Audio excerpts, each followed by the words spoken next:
मैं आपसे ये कहना चाहता हूं कि यदि आपको समाज ने पैसा दिया तो अपने महापुरुषों पे खर्च करो, दूसरों पे मत खर्च करो। गलत कह रहा हूं क्या मैं? अपने पैसों को दूसरी जगह खर्च मत करो, अपनी जगह खर्च करो। जिस दिन आप अपने जगह खर्च करोगे आपके बच्चे भी पढ़ेंगे, और दूसरा अपने घरों पे आप पंचशील के झंडे लगाओ, अपने घरों पे आप जय भीम के झंडे लगाओ। और जब बुद्ध, आपको मैं बताना चाहता हूं, ज्यादा पैसे खर्च करने की जरूरत नहीं है, आप थोड़े से पैसे खर्च करो। एक मई को बुद्ध पूर्णिमा है। क्या है?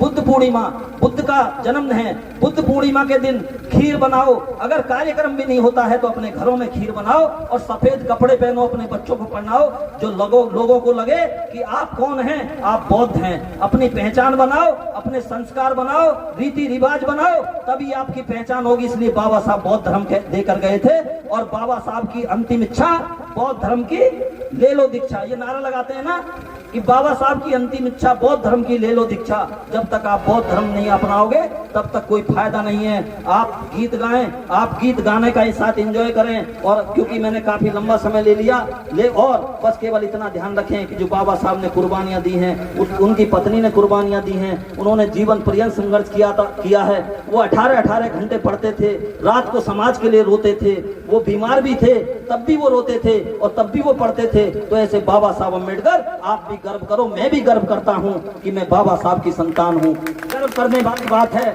आपको बिल्कुल झुकने वाली बात नहीं है। आप स्वाभिमान से कहें कि हम बाबा साहब अम्बेडकर जी के वंशज हैं, तो ऐसे आप बाबा साहब अम्बेडकर जी के वंशज हैं, जिन पे पूरा देश गर्व करता है, पूरा विश्व गर्व करता है। यहाँ तक कि जब प्रधानमंत्री भी, मोदी जी भी थाईलैंड जाते हैं, तिब्बत जाते हैं, बर्मा जाते हैं, नेपाल जाते हैं, क्योंकि सबसे ज्यादा देश कौन से हैं? बुद्धिस्ट देश हैं। तो वो जब जाते हैं तो ये वहां जाके कहते हैं कि मैं बुद्ध की धरती से आया हूं।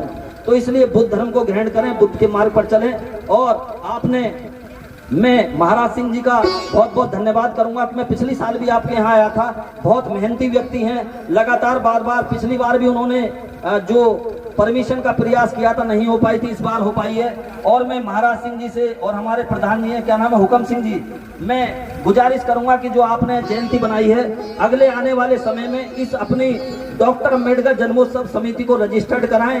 जो लोग समाज में काम करना चाहते हैं, किसी को उपाध्यक्ष बनाएं, किसी को महासचिव बनाएं, किसी को वरिष्ठ जो संगठन मंत्री बनाएं, सबको पद दें। 12-15 लोगों की टीम ऐसी बनाएं जो एक कार्यक्रम और बहुत ही भव्य तरीके से अगली साल हो, और ऐसा संगठन बना करके आप काम करें। क्योंकि बाबा साहब ने जो कहा है कि शिक्षित बनो, संगठित रहो और संघर्ष करो, और किसी भी तरह का जो नशा है उसे त्यागने की कोशिश करें। क्योंकि आप नशा त्यागेंगे तो आपके बच्चे पढ़ेंगे, इससे कोई फायदा नहीं मिलने वाला।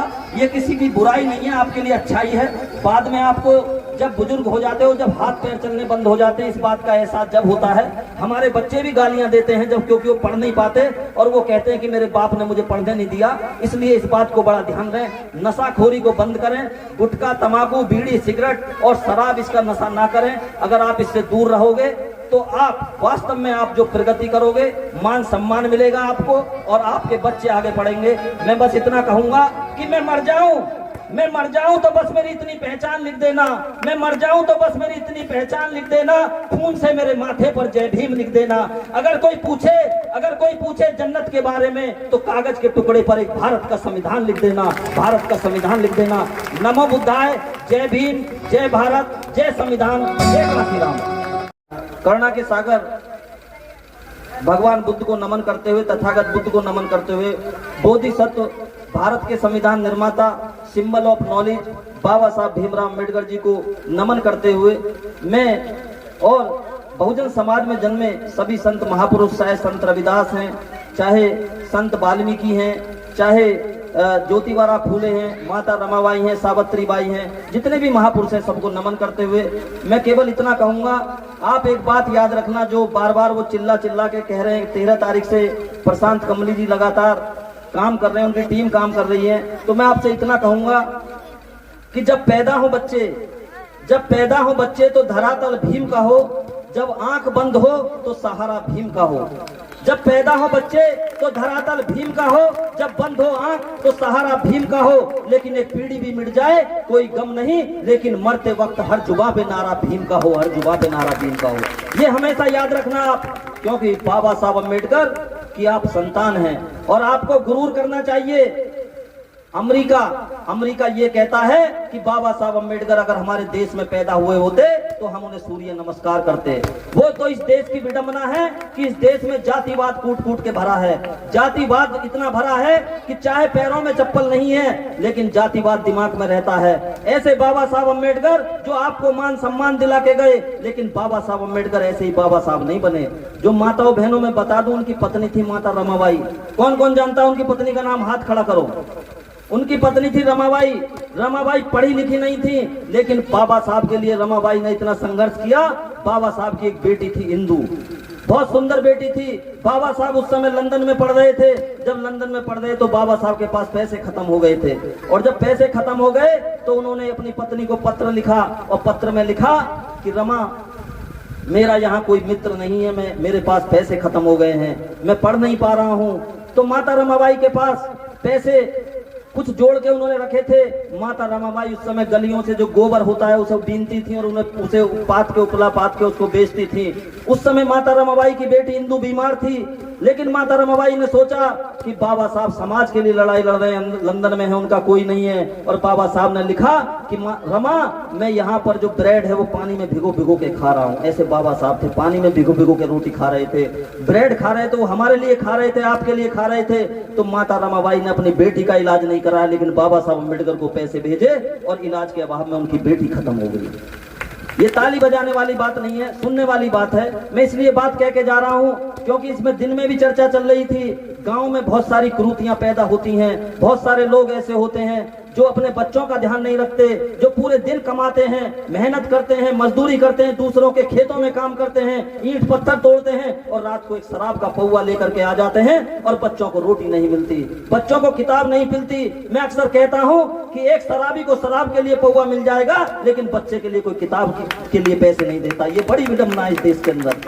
मैं आपको बता रहा हूं कि आप एक बच्चे को पढ़ा लो, आपकी जो आपका समाज की बात तो बात की दूर है, आपकी एक पीढ़ी जो पूरी की पूरी बहुत अच्छी हो जाएगी, बहुत लंबी पीढ़ी हो जाएगी। बाबा साहब अम्बेडकर जी ऐसे व्यक्ति थे। बाबा साहब ने जो संकल्प लिया उसको पूरा करके दिखाया। बाबा साहब को जब मौका मिला संविधान लिखने का, देश के एक नेता थे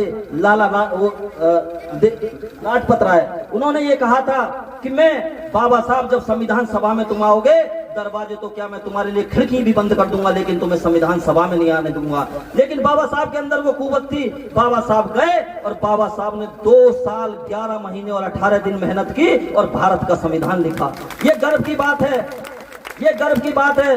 बाबा साहब जो यहाँ पे मनु स्मृति थी, मनु का विधान था, जब संविधान नहीं बना था उसमें हमें पढ़ने लिखने का अधिकार नहीं था। जो भी बता रहे थे प्रशांत कमली जी, हमें सुनने का अधिकार नहीं था। यदि हम मंत्र सुन ले तो हमारे कान में जो वो लोहा होता है उसे पिघला के डाल दिया जाता था। तो बाबा साहब उसे पढ़ना चाहते थे, मनु स्मृति को। बाबा साहब को किसी ने इस देश में संस्कृत नहीं पढ़ाया। आप जानते हो बाबा साहब संस्कृत पढ़ने के लिए भी लंदन गए और लंदन से पढ़ के आए, और बाबा साहब ने 25 दिसंबर 1927 को उस मनु स्मृति को आग लगाई, जो मानव में भेद करता था, जो हमको पढ़ने का अधिकार नहीं देता था। ऐसे बाबा साहब अम्बेडकर थे। बाबा साहब ने महान सत्याग्रह तालाब किया, तालाब के लिए पानी पीने का हमको अधिकार दिया, हमको बाबा साहब ने मंदिर में जाने का अधिकार किया। ऐसे बाबा साहब अम्बेडकर थे, ऐसे बाबा साहब अम्बेडकर थे। बाबा साहब भी ऐसे नहीं पढ़े। मैं बड़ौदा है गुजरात के अंदर, मैं 4 साल से प्रत्येक वर्ष जाता हूं, जैसे कमली जी बता रहे थे। मैं अभी नागपुर की धरती पे गया, जहां पे बाबा साहब ने 14 अक्टूबर 1956 को बौद्ध धर्म ग्रहण किया था। मैं बड़ौदा की धरती पे जाता हूं। बड़ौदा के उस समय नरेश हुआ करते थे, उनका नाम था सियाजी गायकवाड़। सियाजी गायकवाड़ की आज भी वहां रियासत के महल हैं, आप जाएंगे देखेंगे, उनमें तलवार रखी हुई है, उनमें भाले रखे हैं उस समय के। तो सियाजी गायकवाड़ बाबा साहब को 25 रुपए छात्रवृत्ति दिया करते थे, और बाबा साहब से उन्होंने एक करार किया था कि जब आप पढ़ लिख के आओगे तो हमारे यहाँ नौकरी करोगे। जब बाबा साहब पढ़ लिख के आए तो उनके यहाँ नौकरी करने के लिए गए।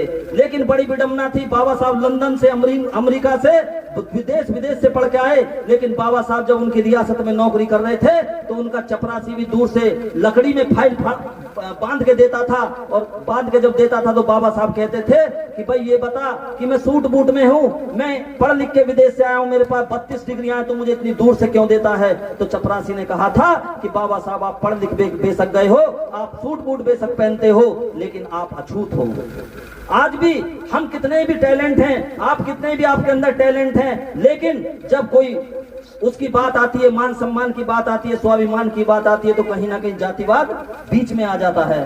तो बाबा साहब अम्बेडकर जी ऐसे थे, और जब वहां पढ़ रहे थे तो केवल 11 दिन नौकरी कर पाए। वहां पारसियों की धर्मशाला में रहते थे। आपको यकीन नहीं होगा, वो धर्मशाला ऐसी थी, वहां चमगादड़ रहती थी, कुर्सी मेज टूटी हुई थी, वहां पे उनको वो पूरे दिन नहीं रह पाते थे, उनको समय काटना होता था। पूरे दिन वो एक लाइब्रेरी में पढ़ते थे और रात में जाकर के वहां केवल सोने के लिए आते थे। और मैं आपको बताऊं, बाबा साहब ने पहली बार झूठ बोला, और बाबा साहब ने जब पहली बार झूठ बोला, झूठ बोल करके वहां अपना धर्म छुपाया और हिंदू बन के वहां रहे। लेकिन 11वें दिन जब पता लगा कि बाबा साहब तो ऐसी हैं, बाबा साहब तो अछूत हैं, बाबा साहब को मारने के लिए पारसी दौड़े। बाबा साहब दौड़ करके रेलवे स्टेशन पे जब आए थे तो वो 4 घंटे ट्रेन निकल गई थी, 4 घंटे वहां रोए और रोए। वो इसलिए रोए क्योंकि उनको लोग मारने आए थे। बाबा साहब ने उस दिन संकल्प लिया था, ये दिन था 23 सितंबर 1917 को बाबा साहब ने संकल्प लिया कि मैं अपने समाज को यदि जातिवाद और गुलामी से ना निकाल पाया तो मैं खुद को खत्म कर दूंगा। ऐसा कोई कहता है क्या? नहीं कहता। बाबा साहब ने ये कहा, लेकिन बाबा साहब ने उस संकल्प पूरा किया। और बाबा साहब ने 26 नवंबर 1949 को संविधान बना के तैयार किया, लागू किया, और वो संविधान 26 जनवरी 1950 को लागू हुआ। इस देश में सभी को, चाहे किसी भी जाति धर्म के लोग हैं, सबको समानता का अधिकार मिला है, सबको कपड़े लत्ते पहनने का अधिकार मिला है, सबको माइक पे बोलने का अधिकार मिला है, सबको सभी धर्म और धर्म मानने का अधिकार मिला है, पूजा पाठ करने का अधिकार मिला है। मैं ज्यादा बात नहीं कहते हुए मैं इतना कहूंगा कि आप सभी बाबा साहब की संतान हैं। बाबा साहब ने 4 बच्चे अपने कुर्बान किए हैं। बेटा रमेश, बेटा राजरतन और बेटा गंगाधर और बेटी इंदू। कितनों कौन कौन है? बेटा गंगाधर, बेटा रमेश और बेटा राजरतन और बेटी इंदू। बाबा साहब का बेटा राजरतन बहुत सुंदर था। लास्ट में जब वो खत्म हुआ तो बाबा साहब की गोदी में जब खत्म हुआ तो माता रमाबाई उस समय बड़ी दुखी हुई थी। उन्होंने कहा था कि बाबा साहब आप तो कहते थे कि हमारा बेटा राजरतन देश पे, राजरतन इसलिए रखा था उन्होंने नाम कि वो देश पे बड़ा होकर राज करेगा।